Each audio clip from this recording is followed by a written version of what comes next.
Hi, VencoreWeather.com meteorologist Paul Dorian here on Tuesday, May 9th. Well, it's that time of year again to take a look at the tropical outlook for the Atlantic Basin. We'll also focus in on the prospects for temperatures and rainfall amounts in the Mid-Atlantic region during the upcoming summer season. One of the main things I like to do in preparation for a medium or longer range forecast is to take a look at oceanic temperature cycles around the world. So we'll focus in on the possibility of a weak El Nino in the tropical Pacific, for example, and the Atlantic Ocean is really sending mixed signals. There are some pockets of warm water, some pockets of cold water, and I'll talk about that over the next several minutes. I wanted to put right up front kind of an executive summary of the tropical outlook and mid-Atlantic summertime outlook. First of all, in terms of the tropical season, I expect overall relatively close to normal season here in the Atlantic Basin. By the way, the Atlantic Basin includes the Atlantic Ocean, the Caribbean Sea, and the Gulf of Mexico.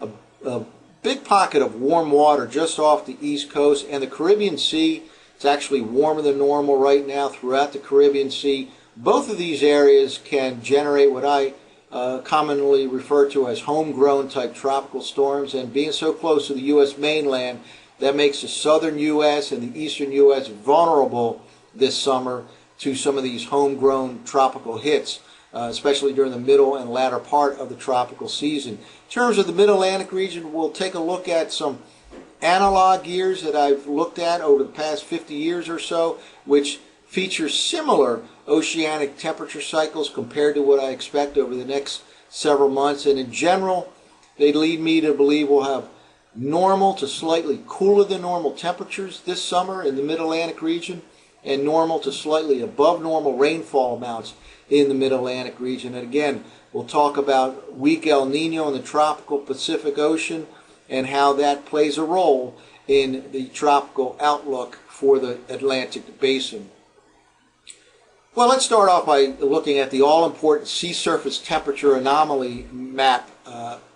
Current conditions here all around the world, and this particular map is from tropicaltidbits.com. All of these maps that I'll go through over the next several minutes are right on the posting for the tropical outlook on the Vencore Weather website. First of all, just off the west coast of South America down here, we have basically an above normal area with above normal, warmer than normal sea surface temperatures.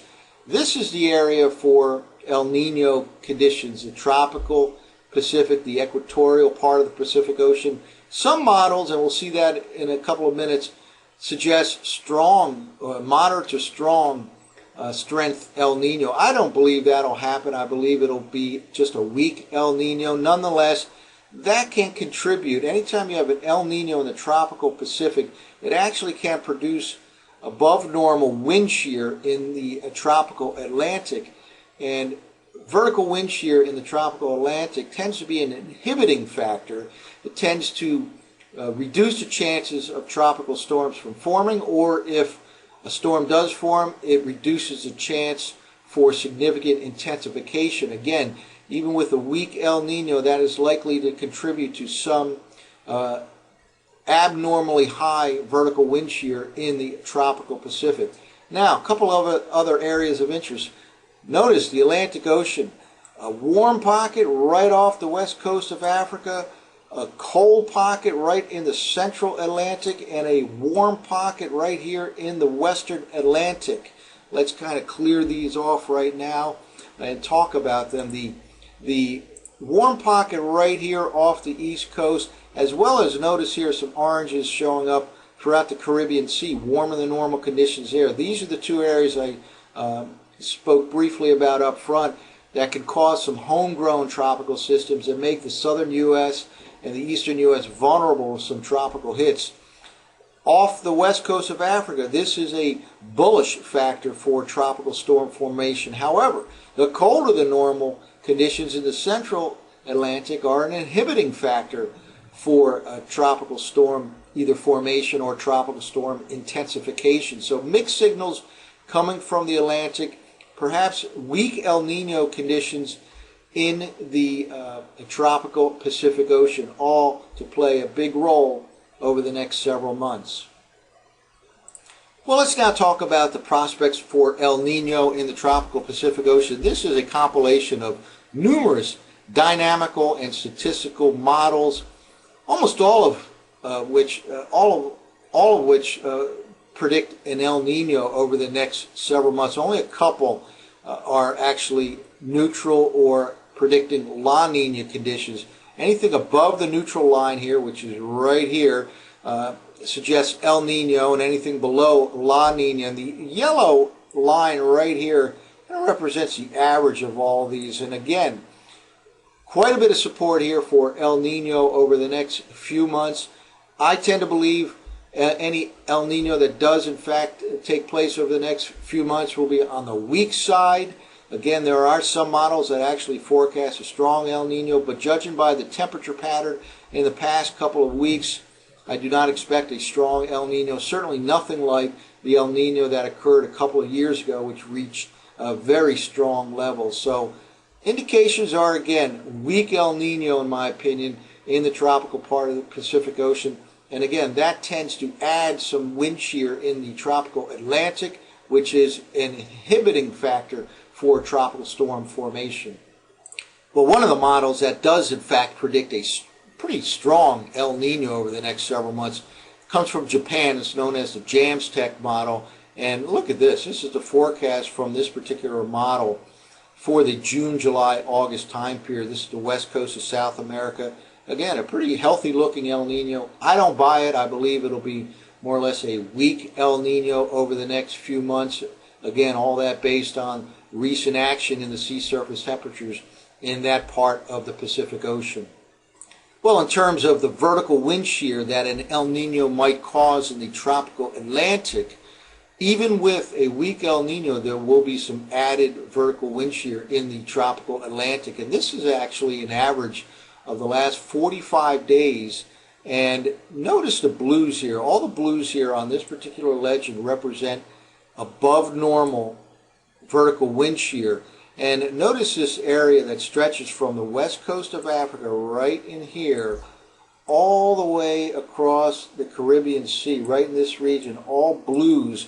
In other words, the average over the past 45 days is for there to have been above normal vertical wind shear, again, an inhibiting factor for tropical storm formation. I basically expect this kind of a pattern to continue over the next couple of months, again, with that weak El Nino setting up in the tropical Pacific Ocean.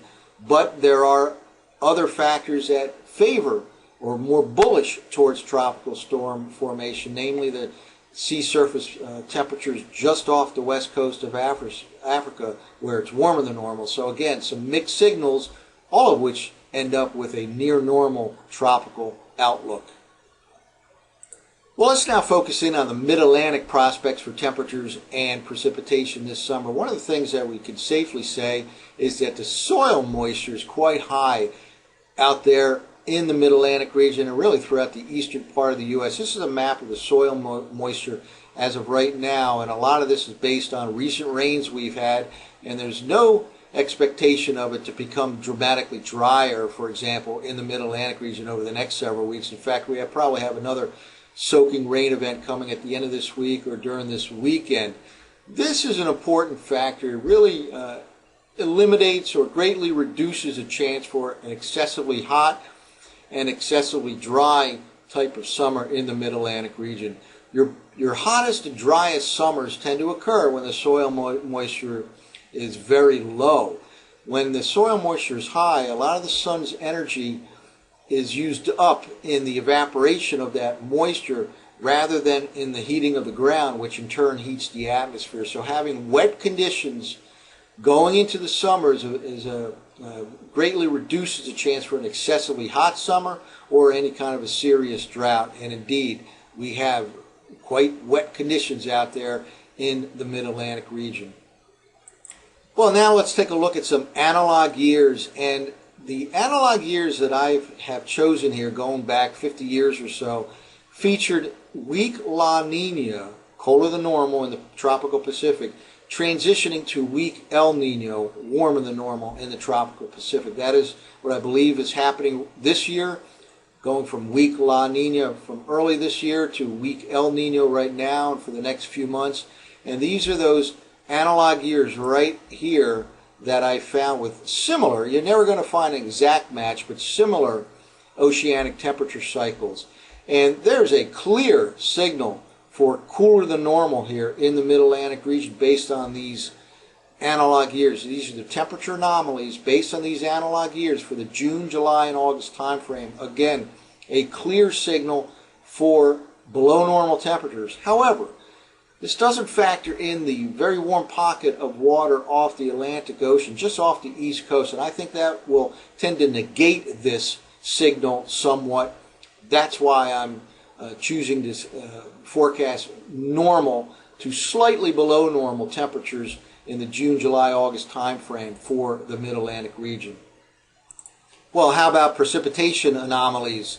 Based on these analog years, the blues here represent wetter than normal, and New Jersey, for example, is right around normal here. So basically, anywhere from normal to slightly above normal in the northeastern U.S. based on these analog years. I tend to believe this. I'm favoring the idea of normal to slightly above normal rainfall amounts. The warmer than normal sea surface temperatures just off the East Coast certainly should be a bullish factor for rainfall in the Mid-Atlantic region, and that would add to those amounts here. So again, the bottom line here, based on analog years, as well as the warm waters off the East Coast, normal to slightly above normal precipitation amounts can be expected this summer in the Mid-Atlantic region. So again, let's go back to the executive summary to wrap up this video discussion of the tropical outlook in the Atlantic Basin as well as the Mid-Atlantic prospects for summertime temperatures and precipitation. Basically near normal tropical season expected in the Atlantic Basin, normal to slightly cooler than normal temperatures in the Mid-Atlantic region, normal to slightly above normal rainfall amounts. Some of the factors include a weak El Nino in the tropical Pacific and pockets of warm and cold waters in the Atlantic Basin. And one final word of caution, again, based on those warm waters just off the East Coast and in places like the Caribbean Sea. Watch out in the southern U.S. and the eastern U.S.